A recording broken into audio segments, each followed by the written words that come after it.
Good evening. Venerable children still in Taiwan. And so today we're going to do a review. We're going to start on page 44, Emotions and Clashes. So let's start by setting our motivation.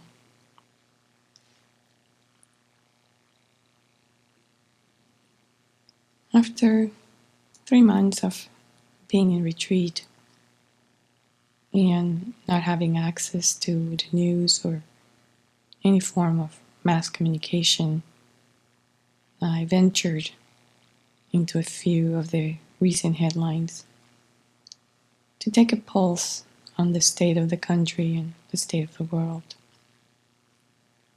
And all I needed to do was just read a few headlines to get the picture.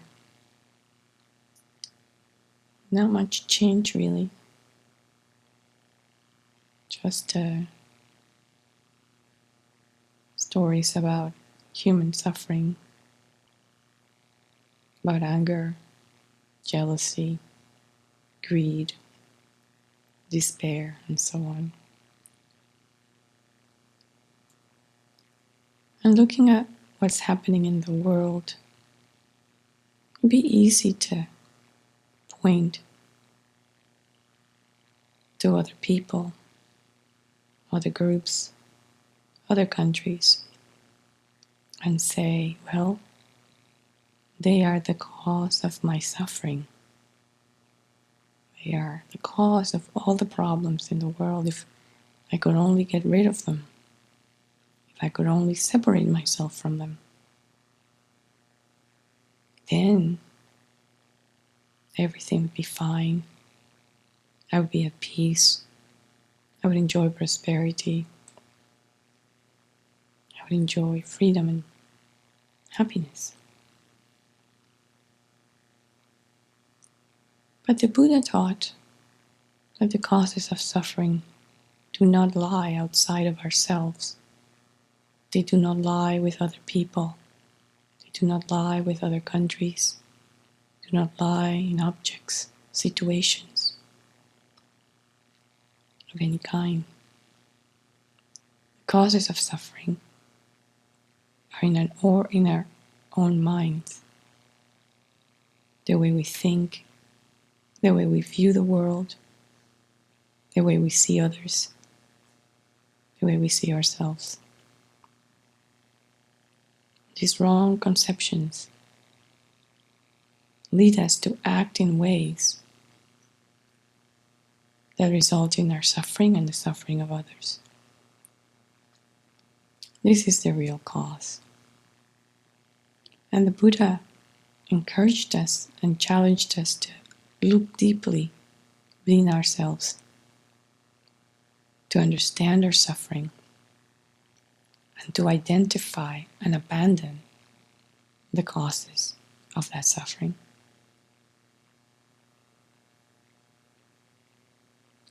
This is no small task, because we're not used to seeing things that way. Because we stubbornly hold on to the same views and ignorance that have led us to where we are. And so it takes a lot of listening, a lot of contemplation, and a lot of meditation to really, really get familiar with what the Buddha was trying to tell us. Get familiar, to bring it into our mind, to let it permeate our thoughts and our actions. So let's review these amazing teachings of the Buddha tonight with the thought of really understanding what he was telling us, so that we can practice it, so that we can realize it and embody it for the benefit of all sentient beings.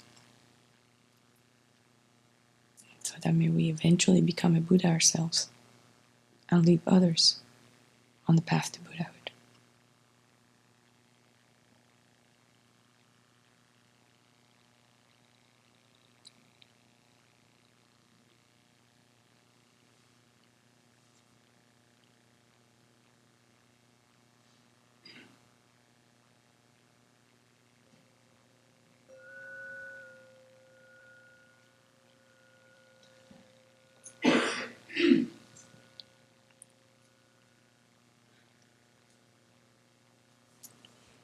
So we're on the section titled Emotions and Cliches, which starts on page 44. In talking about emotions, I recall Venerable Children talking about different approaches between how the Tibetan culture and Western culture look at emotions. And she was amazed that at present time, there's no widely used Tibetan word that directly translates the meaning of the word emotion. She quoted Thupten Jinpa saying that in English, there's a whole wider range of words to describe emotions than in Tibetan. And Venerable went on to say that we're always talking about our emotions, our feelings, and how our feelings get hurt, how somebody hurt our feelings. I feel this, I feel that. So imagine for a moment a culture that doesn't even have a word for emotion. She asked us to imagine a culture where people are not always talking about their own feelings, about their own emotions. And she said that if there isn't a word for something, then we don't even see that something because we don't have a word or a concept for it. So imagine a culture that sees things differently because they don't have a word for it. And especially because in the West we put so much time and emphasis on our emotions and energy. So imagine if we were to use that energy for other things like studying and contemplating and meditating on Dharma topics. I found this wonderful website on the internet. It's called the Positive Psychology Program. It's a website, and found this quite interesting article written by a woman named Hokuma. They only gave her that name. They didn't give a last name, just Hokuma. And the title of the article was, "Can you guess how many emotions a human can experience?" You have any guesses out there? 300. Not even close. Other guesses?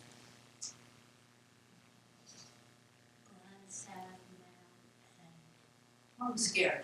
Close, very close. But the thing is, let me tell you, the answer was 34,000.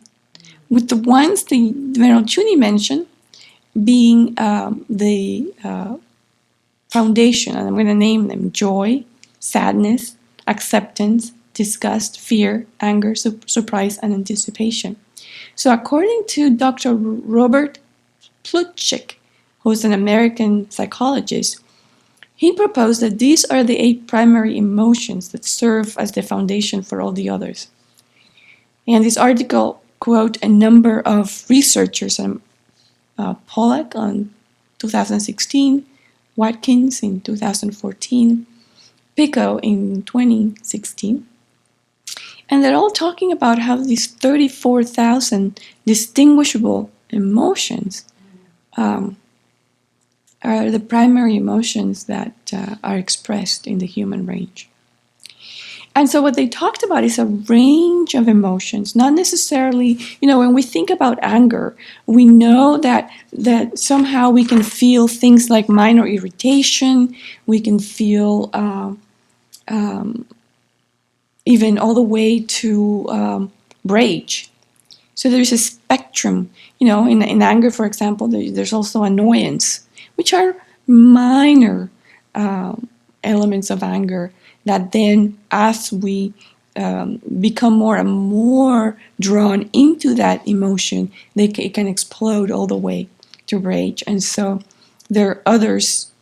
For example, he was quoted in terms of grief. One of the minor elements of grief could be pensiveness, and then escalated to sadness, and then escalated to full-blown grief.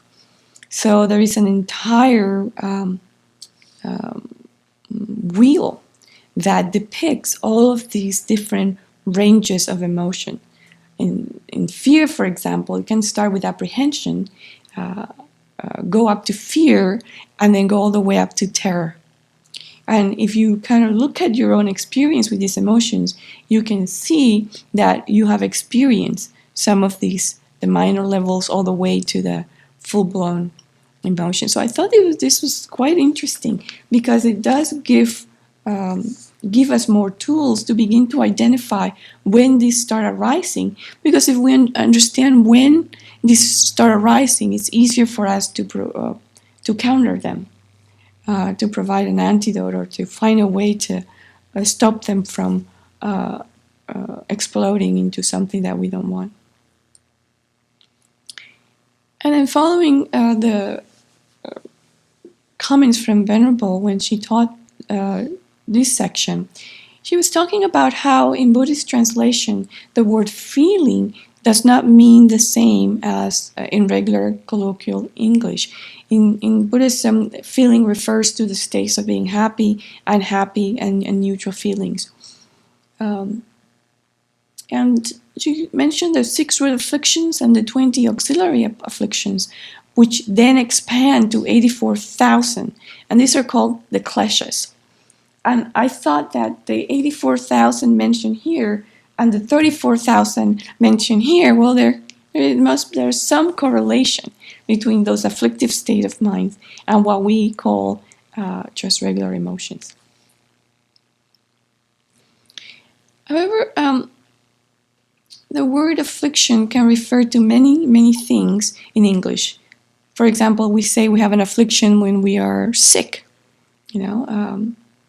and so it doesn't really convey the exact word of what klesha means. There is really nothing in our language that encapsulates all of those things that the word klesha encompasses. There is not a good translation for it at this point. One of the things that is encompassed in this word klesha are deeply seated perspective and views and assumptions about the world and ourselves. One of these includes the view of an inherently existent person, a person that does not rely on other things, that is it's independent of causes and conditions, and also thinking that things are permanent. These are all wrong views that are included within the term of kleshas. So from the book, there's this passage that says, these disturbing emotions and views enslave the mind, confining it to a narrow perspective, which motivates our actions that hinder happiness of both ourselves and others. And this is something that we can see even just looking at our own actions and also the state of the world, how when we let these disturbing emotions run the show, we create a lot of the situations that are normally featured in the news. Stealing, killing, lying, all of these things have as a root cause these disturbing emotions. Venerable talked a little bit about how we put people into camps of being friends, enemies, and strangers. And we do that because we hold so tightly to this view of self versus the view of others. And we hold so tightly to identities, to ideas, that attachment to these things creates that differentiation. If someone criticizes me, then they go into the enemy category. And if someone is my friend or if does something nice for me, then they go into the friend category. And these categories change. She talked about how from children we are taught to hate, we are taught what to like, what not to like, how we're exposed to the prejudices of our parents. And she explained that these are acquired afflictions. They're not innate afflictions. We acquire this ignorant way of thinking as we grow up in different environments and different cultures. For example, this thought of race, which is a big thing in human culture. And she talked about how our cats don't think about that. They don't think about colors. They didn't learn to differentiate that. And we learned that we are supposed to be offended by certain things, that we are supposed to desire certain things. We learn that success means certain things, and we learn that we have to go to be successful, we have to compete to be successful, we have to challenge others to be successful. So all of these are acquired afflictions that we have to identify, and as part of our practice, we have to let go of. And so I wanted to share a story about something that happened to me not too long ago. I was talking with two friends, and one of them said something that I did not agree with. And I observed my reaction. My body experienced something like an electrical current. It was very mild. And there was a sense of unease, maybe even mental pain, and some disappointment. Later, remembering the conversation, I said to myself, this person is not safe. I need to relate to them differently. And this was the first thought. Then later, after some time, another thought came up, remembering that incident. And the thought was, well, this person cannot be trusted because they think differently. I have to distance myself from them. I have to treat them differently. After a while, another thought came. I think it was the following day. I need to... I cannot be myself with this person. And then it dawned on me that what I was doing was turning a friend into an enemy in my mind. It became clear to me that as soon as I started to think that this person is not safe for whatever reason, I was immediately putting them into the enemy category. And then because they're now in this other category, then I begin to treat them differently. I begin to treat them as a real enemy, even though just a few days ago they were a friend. And this was all very automatic and very unconscious, and very fast. And the only reason I was able to catch this progression of thoughts was because we just finished the retreat, and my mind had experienced, my mind had slowed down quite a bit after 3 months of retreat. And so I could see the arising of all these thoughts and all of these attitudes, the changing attitudes towards this one person. And then I thought, wow, I'm beginning to build this wall. It's really a wall between me and this other person. I'm pushing them aside. I'm making them the target of my hostility, and I'm saying to myself, it's okay to be hostile and ignore them or mistreat them because they think differently, because they're not safe. They are the one to be avoided. And it all started because that person did not agree with me. And I became very concerned at that point. I became very concerned because in order to develop bodhicitta, we cannot leave anyone out. We cannot have walls between us and others. We cannot create enemies. We need every single sentient being.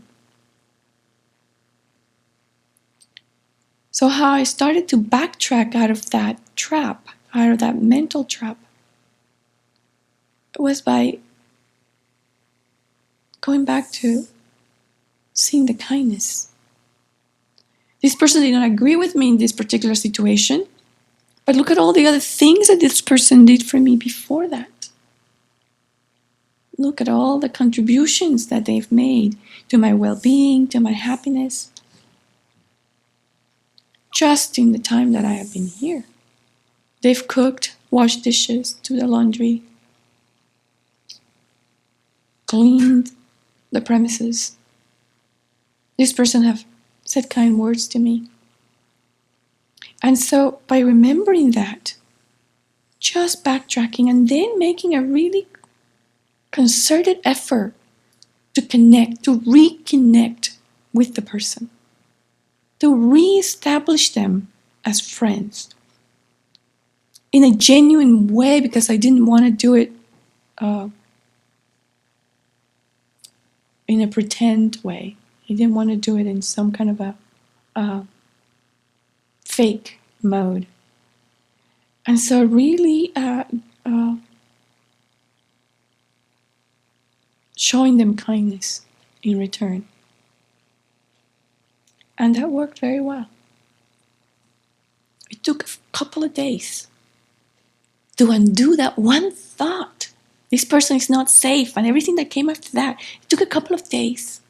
And it took a couple of days of concerted, very deliberate effort. Not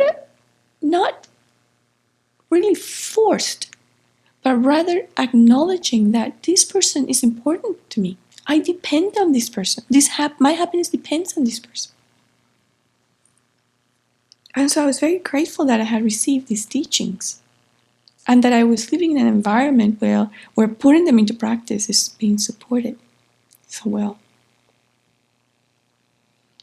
But although all people have all of these emotions, not all of them have the great fortune to know how to deal with this. And so they go through their lives creating enemies in their minds. And so the book says that all people have these same emotions, same attitudes and views,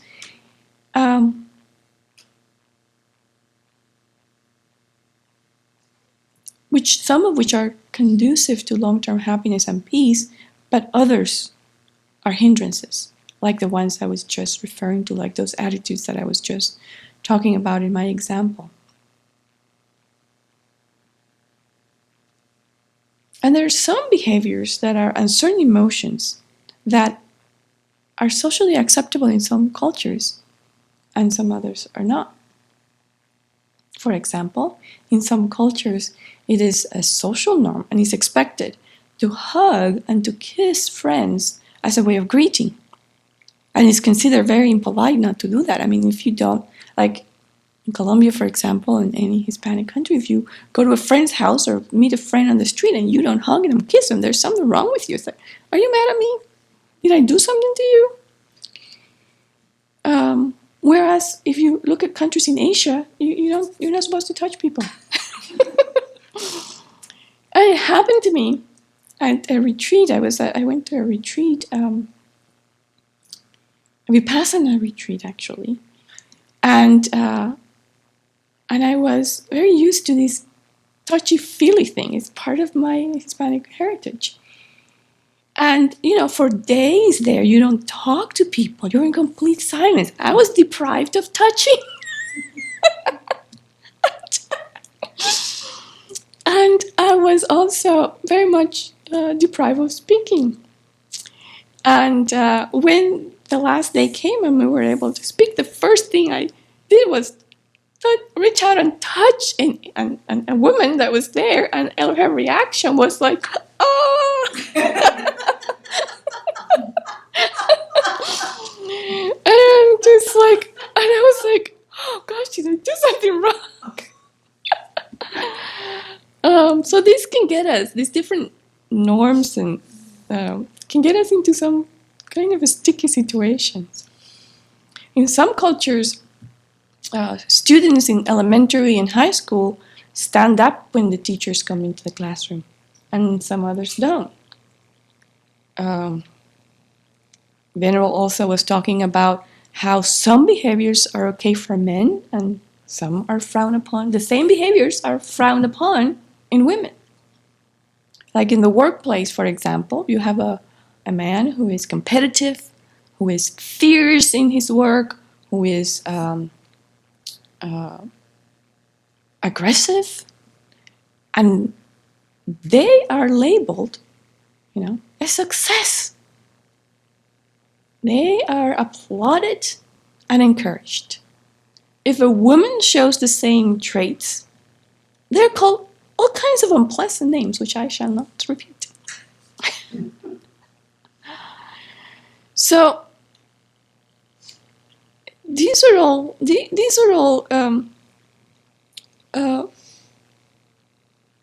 displays of human emotion and human cultures, different human cultures that we have acquired in this life, and that may or may not support our spiritual development. And the words, according to the book, the words that we use to label emotions have many nuances. And there may not always be an exact correspondence in meaning between the Sanskrit or the Tibetan word and the English term used to translate it. And Venerable made a very important observation that we should not impute the colloquial meaning of a word to a word that has a specific meaning in the Buddhist system. For example, as I mentioned before, the word feeling in English refers to our emotions. But in the context of Buddhism, it refers to pleasant, unpleasant, and neutral feelings. Doesn't refer to love or hate or happiness or joy. It just refers to pleasant, unpleasant, and neutral. And love, in the Buddhist context, refers to the wish for others to have happiness and its causes. So very, very specific, very meanings are very narrow. We tend to use words in our regular language very generally and very unspecifically, right? We don't have the discipline in our regular speech to define what we're saying really well, and so that creates a lot of misunderstandings. And one of the things that I have appreciated about our debate and logic class is how it really helps us be more specific in how we use language, in what we refer to. And so now we're going to transition to our to the attachment portion of the book. And the book alludes to multiple meanings of the word attachment. One form of attachment is necessary for our physical and psychological well-being, and another is one of what we call the three poisons. The first form of attachment is spoken of in psychology and refers to a feeling of closeness and connection among people. So some of examples of the beneficial forms of attachment that were mentioned include the attachment of a baby for his or her mother. Such attachment or bonding is necessary for the psychological well-being of the child, and there's nothing wrong with it, and is expected. And in fact, if this bonding does not occur, then the child may develop some psychological problems as they grow up, some mental health issues, and so it's very important that this bonding takes place. This feeling of closeness, another positive example of this kind of attachment is a feeling of closeness present in families that enables them to function together as a unit. A kind of mutual respect based on knowing each other's capabilities and accepting them for what they are. Another example is the sense of unity between citizens of a country which helps them be harmonious and work for the benefit of the country. And bodhisattvas are said to be attached to sentient beings because they feel really a sense of closeness and a sense of responsibility for the welfare of each and every sentient being. So these forms of attachment, they produce good results, and some of them are even necessary for either the functioning of the individual or the functioning of society. But there is a very different form of attachment when we start insisting that our country or ourselves be the best one, when we don't care about anybody else, when we need to win at all cost. So when we get to that exaggeration, then we're kind of delving into troubled waters. And these good examples that were mentioned are also very different from the sticky, gooey attitude that says, you know, you belong to me, you need to be with me forever, we're never going to be separated, we're exclusively together, I would die without you, I need you to be happy, I cannot be happy with anyone else. When we start thinking in these ways, we are delving into the afflicted type of attachment, the one that we need to get rid of. So in Buddhism, attachment refers to one of the three poisons, one of the 6 root afflictions. And this attachment is a mental factor, and is that based on an exaggeration or projection of good qualities clings to its desired object, which could be a person, an idea, a place, etc. With this attachment, we hunger after, crave, and cling to, and become obsessed with the object. So everyone here knows about my attachment. So I wanted to know if you can name some of the things that you might be strongly attached to. We should level the playing field here. Kind words. Kind words. And yeah, that's the main. Actually, it goes the reverse. Averse to unkind words is the bigger of the two. Yeah. Oh, those are, unkind words are just really hard to hear. It's one of the 8 worldly concerns. We seek praise and we seek approval, and it's like it's a craving. It's like, I did something good, now I want to hear about it. Actually, the reverse is the harder part. Oh, the reverse is the hardest part for Venerable Tarpa, the aversion to harsh words. Other examples? Since working in the kitchen, I've developed an attachment to the spices being in perfect alphabetical order. All right, yeah. Keep that into account next time you're cooking. I have strong attachment to approval, which comes in the forms of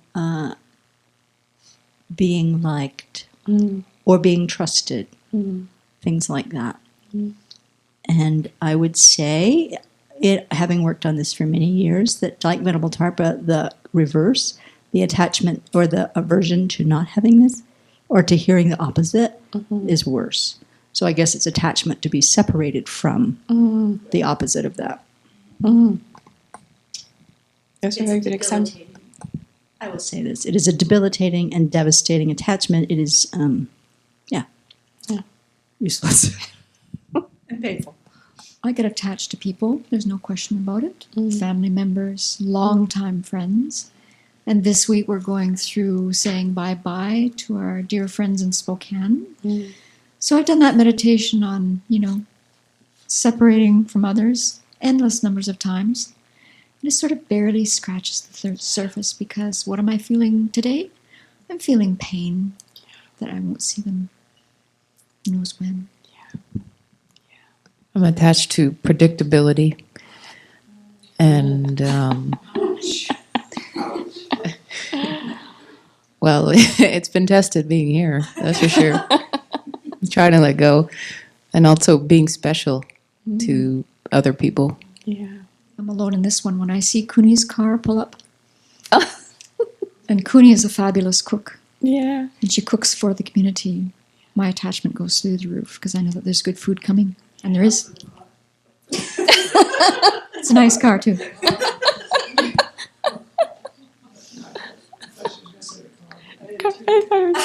too. I thought he was going to say the car. Yeah. Those are very good examples. And I think you've touched upon something that is very, there's a real problem with attachment, is that it leads to unrealistic expectations.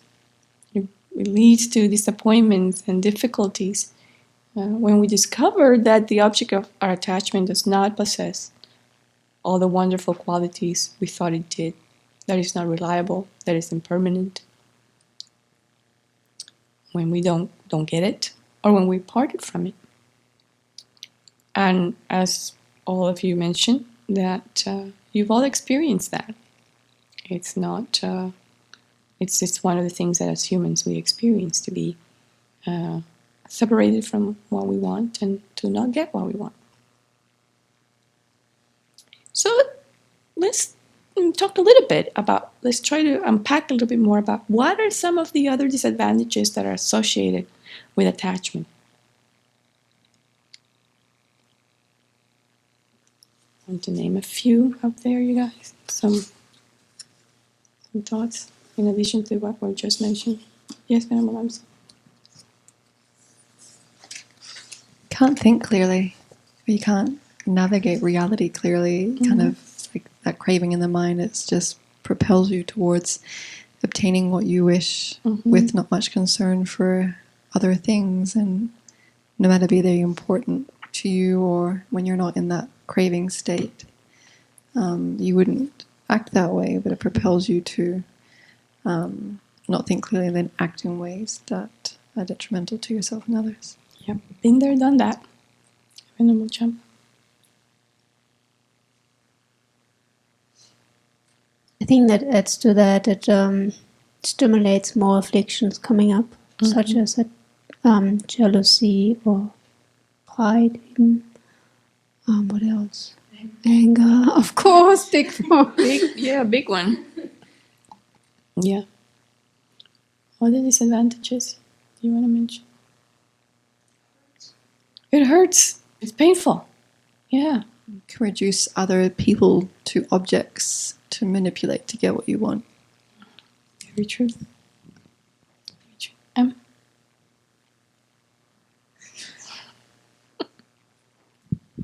In my case of having an attachment to degrees and titles and labels, a lot of dissatisfaction of when I attain those things, kind of a letdown, Yeah. which leads to anger. Yeah. Yeah. Distracts me from practicing the Dharma. Also true. Big time. It destroys our planet and destroys our future life. Yeah. I was quite grateful when Venerable Chuni, during one of our, right after one of our EMLs, she put together this wonderful rock tumbler survival guide, which brings together some very nifty, very useful information, including a list of disadvantages of attachment and some quite nice attachment meditations. But I'm going to read just a couple from what she pulled together. This came from one of Venable's books. It says, we create much negative karma through stealing, coveting, and so forth. It causes worry, anxiety, and frustration. It causes us to have unfortunate rebirth in the future, and is the chief cause for samsara in general. And it causes us to have attachment in future lives. It prevents us from having realizations and gaining liberation or enlightenment. We connive, I think this one was mentioned, we connive and plot to get what we want. We act hypocritically with ulterior motivations. And we go up and down emotionally. I mean, there's no way to have a stable mind when this is happening. And because of that, it is a huge hindrance to developing meditative concentration. And we drag the people we care about the most along with us into this big pit. Yes, we do. We do. Yes, we do. We certainly do. during the Purification Retreat, it was one of the things that I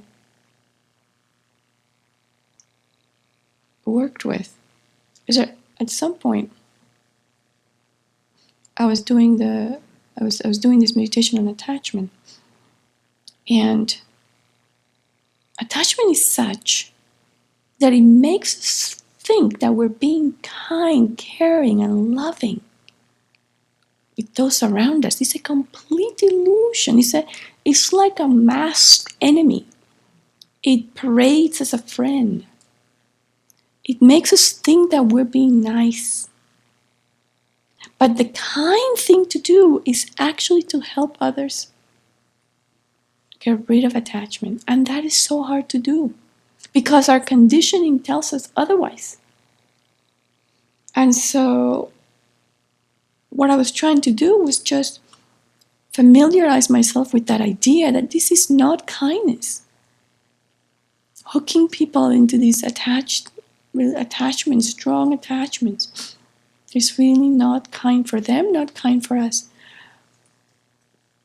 But the mind has a very hard time with that concept. It's like you have to, like Venerable Samten was saying, we barely scratch the surface, even no matter how long we meditate on this, because that is so deep. It goes so deep.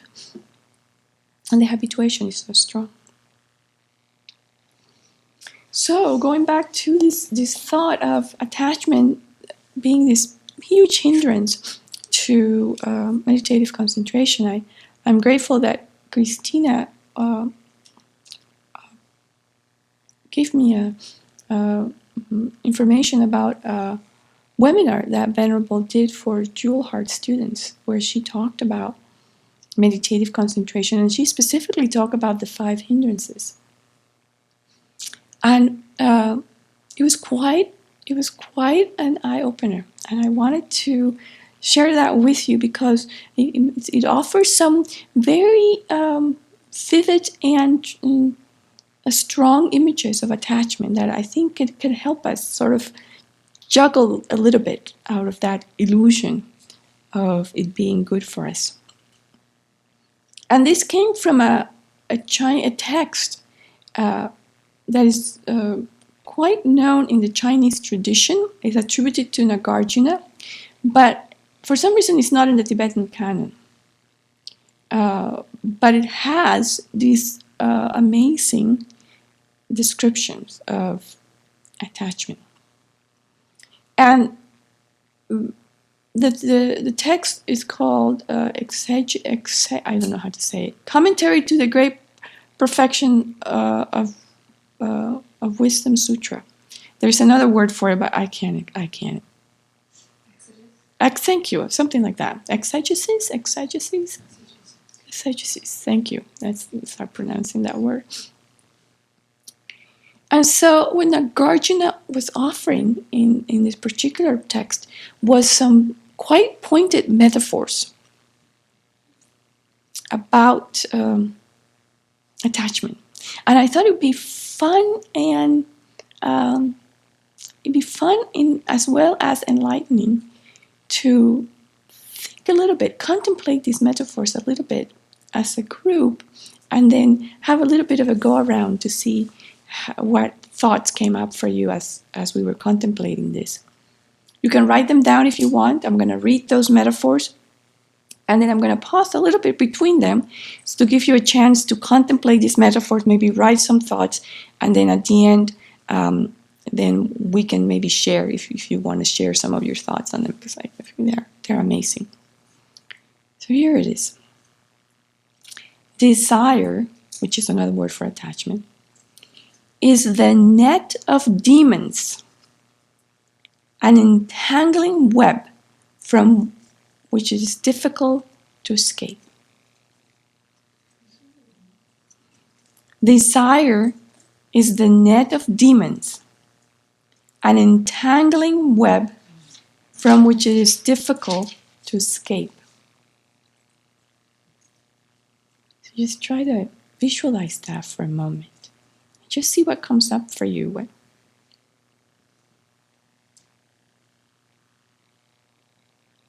See if you can try to connect with what Nagarjuna is trying to convey with these images.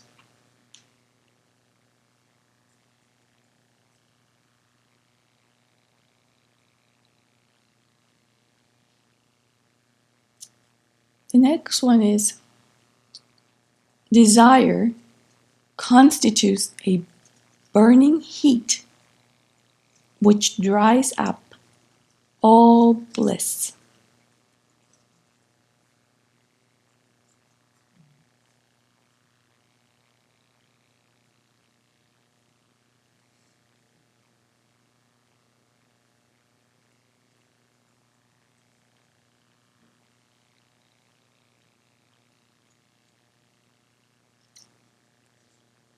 Desire is like drying close to a fiery pit.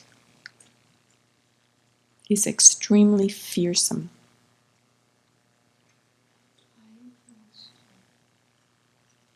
To a fiery pit is extremely fearsome. It's extremely drying, like getting dry, like you're wet and you're trying to get dry, and you're trying to do that by a fiery pit.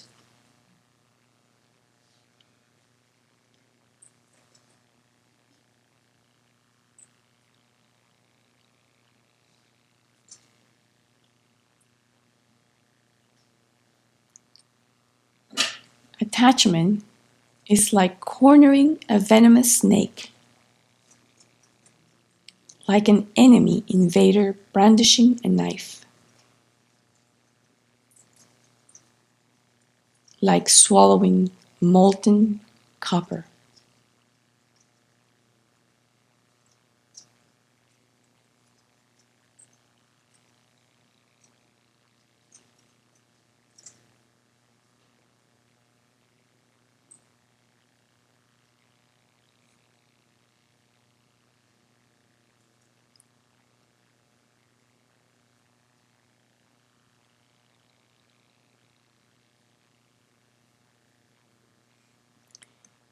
Like a lion blocking one's path.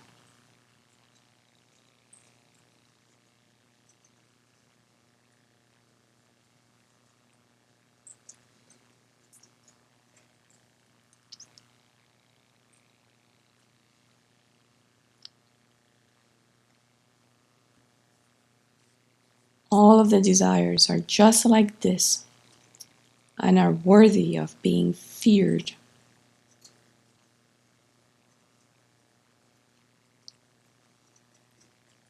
Desires cause people to undergo torment and suffering.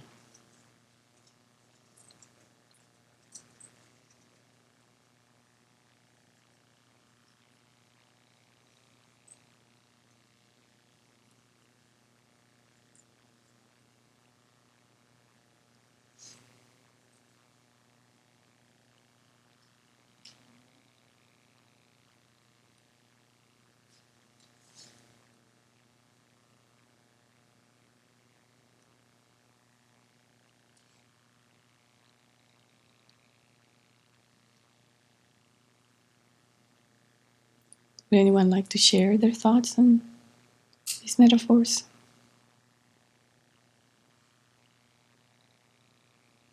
Yes, Christina. I like the first one, the net of demons, because when I've suffered because of attachment, when I haven't gotten what I've wanted or been disappointed, it feels like I'm in hell.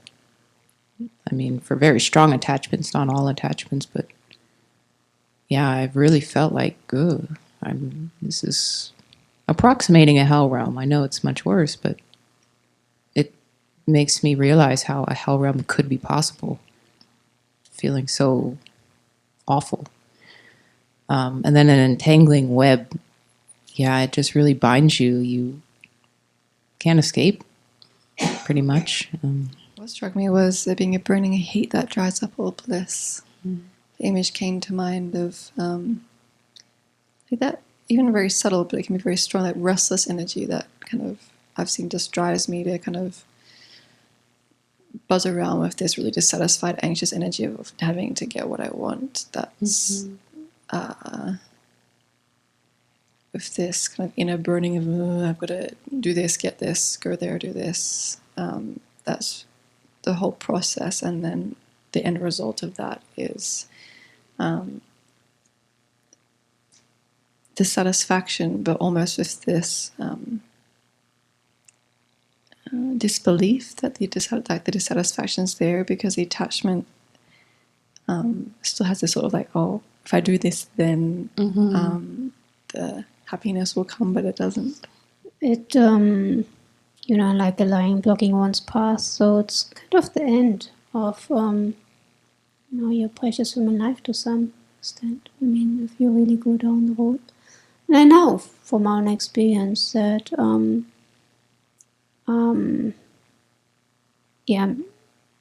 basically, you even can end up giving yourself up, because you cling so much that you don't see any hope for other things.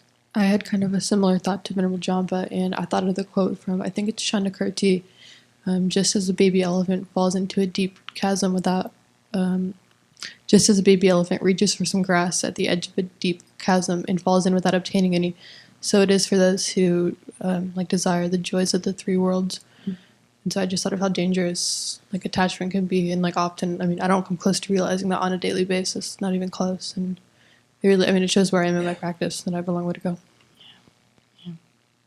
That reminds me of this drying close to a fiery pit too. It's very dangerous, and it's like if you make a false move, there you go, and burn up. So The kind of mind that is attached is just this exaggeration, and we lose sight of everyone else.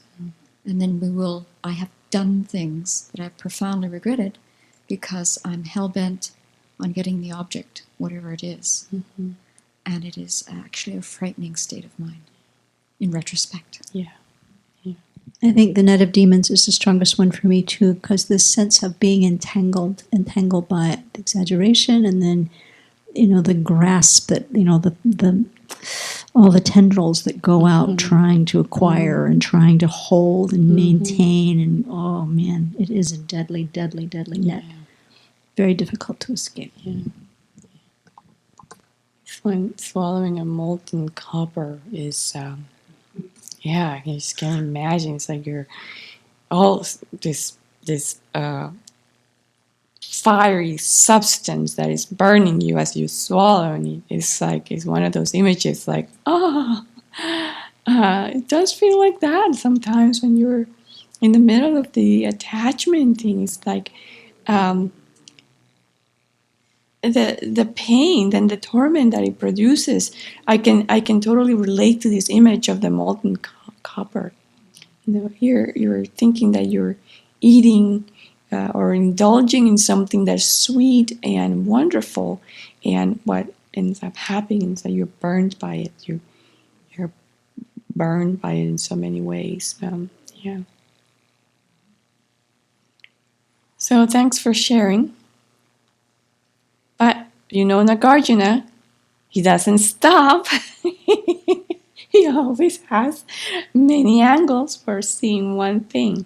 And there's more. So we're going to do the same thing with these others, because, again, it's so rich.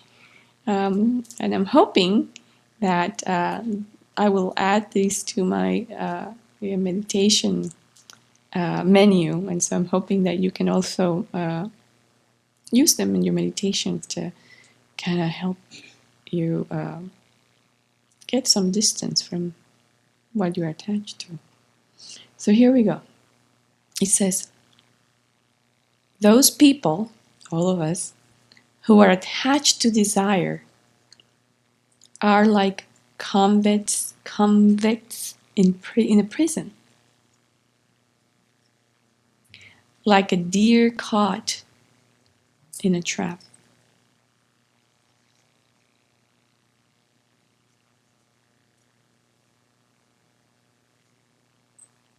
Like birds ensnared in a net.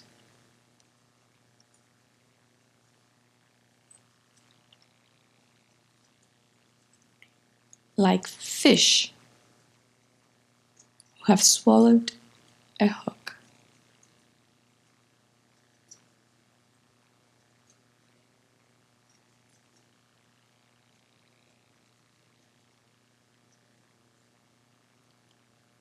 Like a crow in the midst of a band of owls.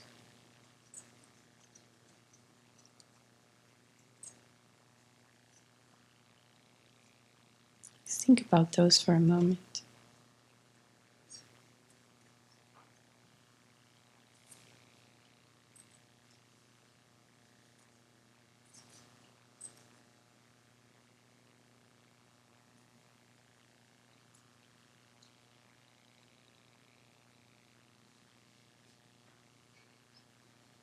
And then he continues. Desires are like blind men approaching an abyss.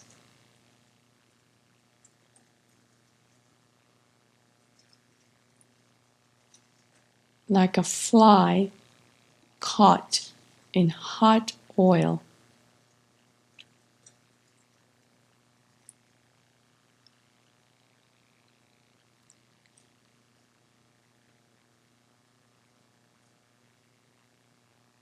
Like a peaceful man caught up in a military combat.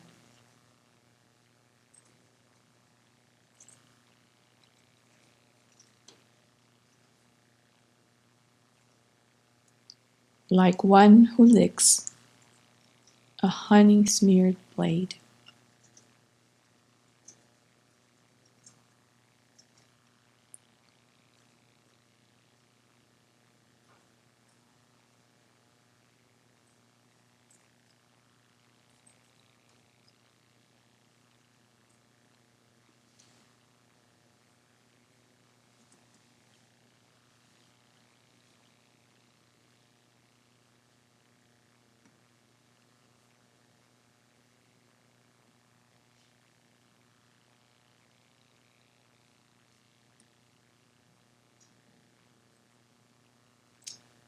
Anyone wants to share your reactions or thoughts on these particular metaphors?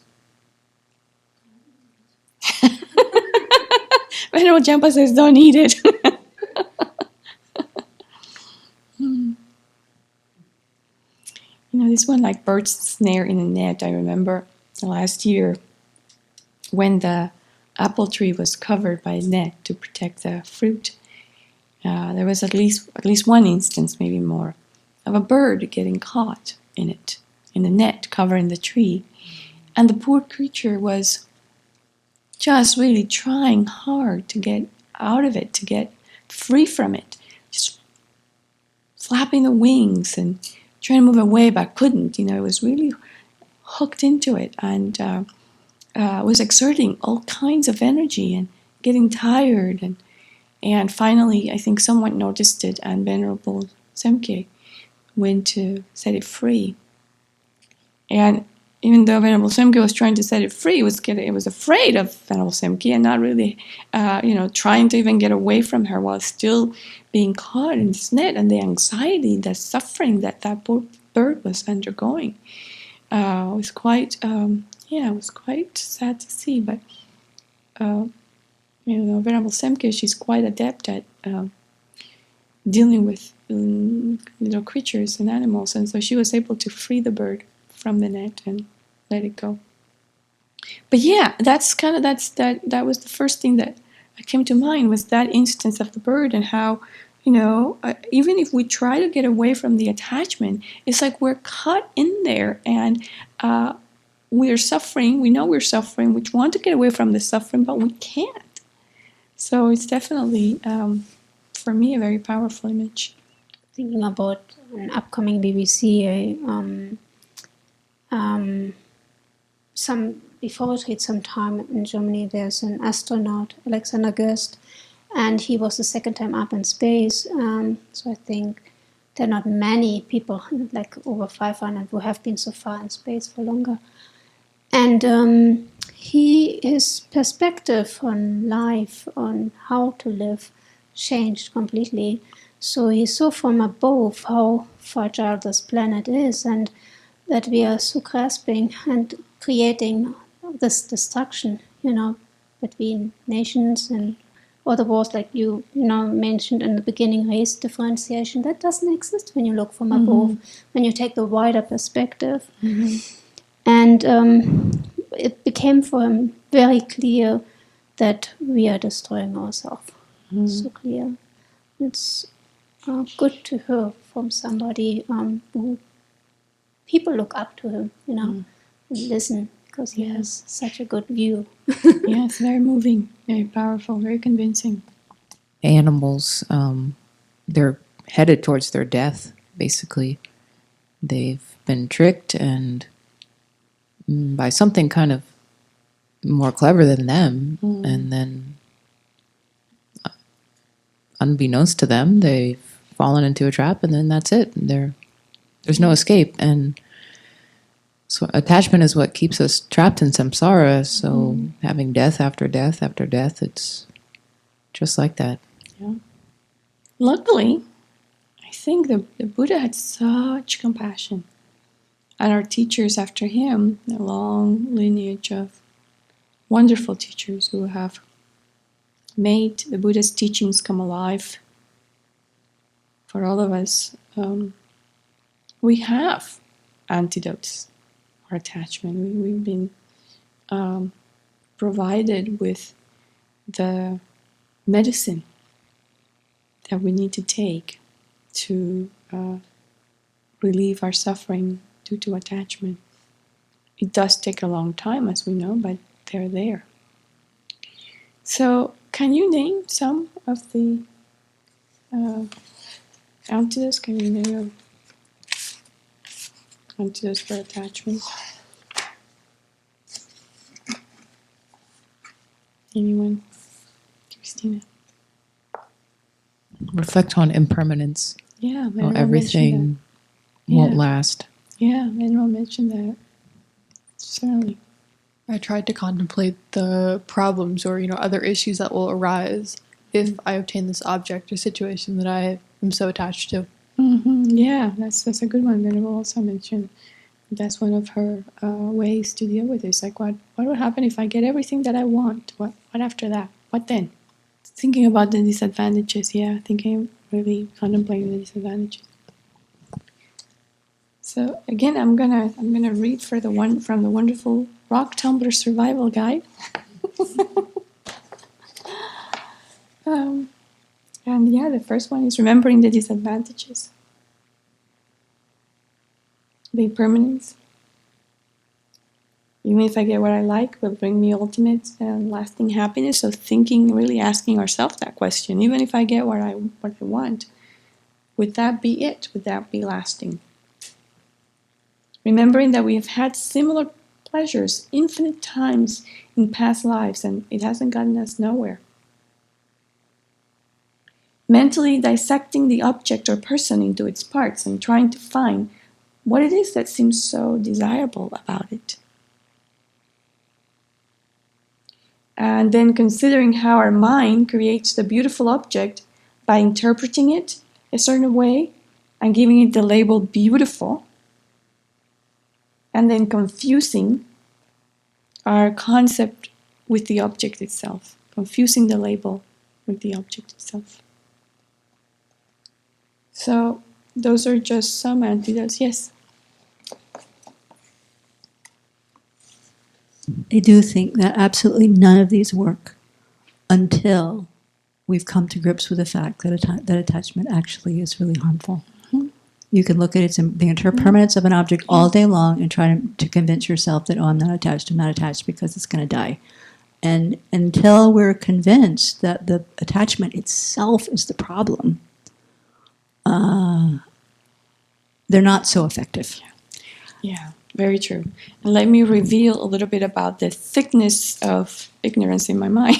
Because up until quite recently, I didn't know I was attached to my daughter. I mean, there was just no concept of that.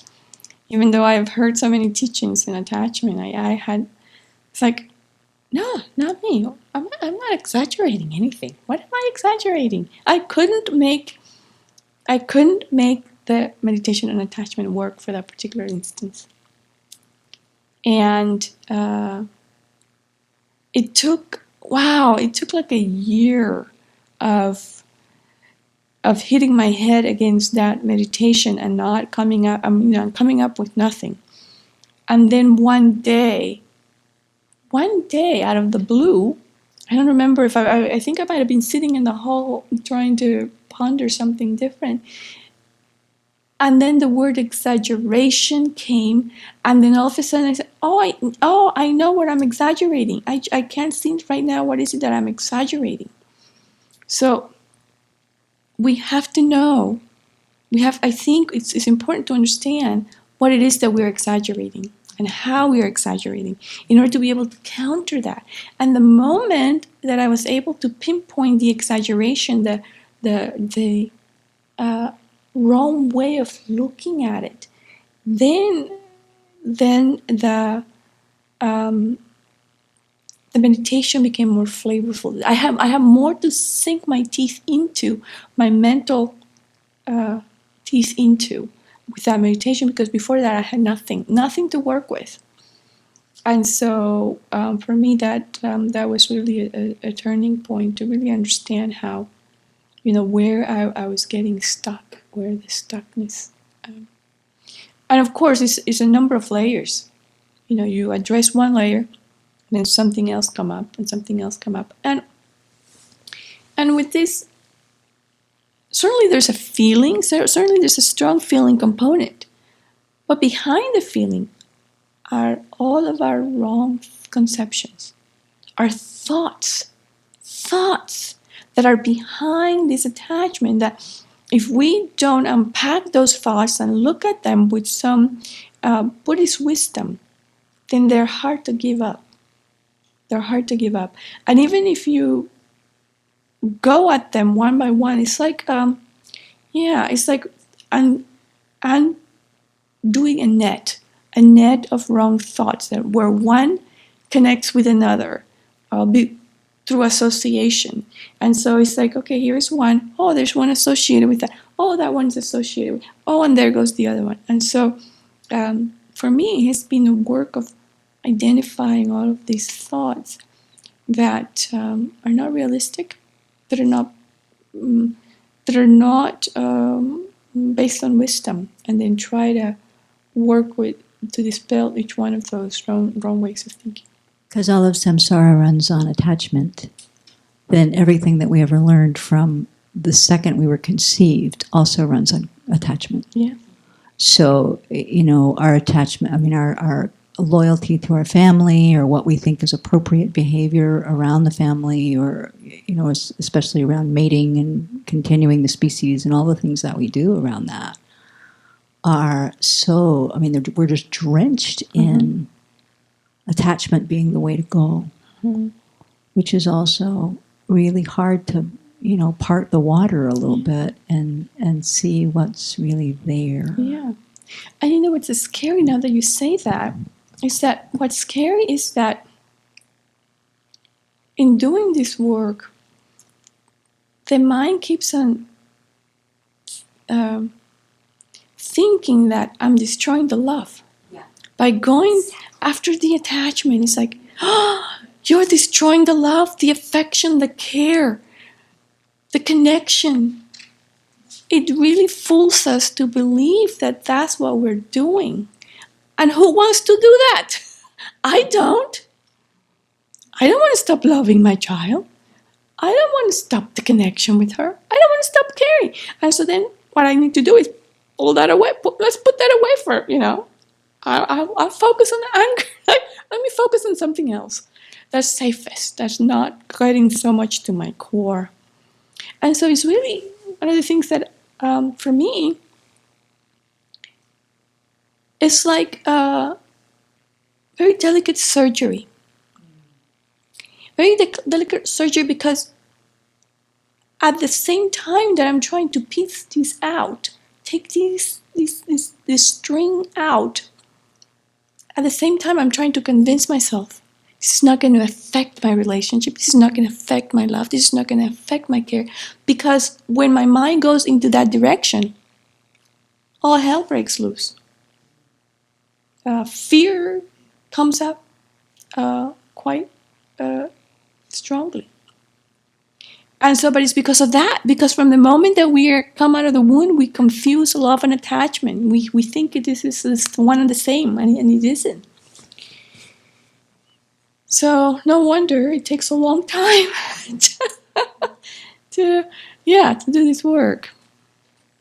No, I was at the dentist, and the woman there, she, asking what we did and retreat, and she's kind of, this is nothing for her. And she said, but God told us we have to be socializing, we have to be there for others, we have to communicate. And she didn't say that from her perspective, she's not contemplative, but God, putting a religion then in front of it. So that was also for me interesting to see that people have this perspective and holding on so strongly that, and therefore don't explore their mind and possibilities. Right. Yeah, it just, it becomes a barrier to really understanding how they create the suffering, a barrier to growth, a barrier to, spiritual development, I think. One of the things that I don't know if we talked enough about is the expectations that we set when we are attached to an object or a person.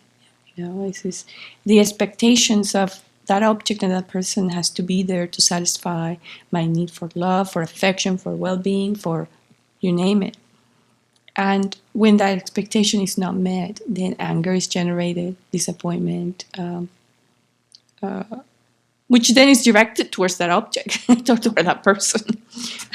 So eventually they suffer from our reaction to the disappointment because we have imputed all these expectations upon them. And that's just not very conducive to a good relationship either. So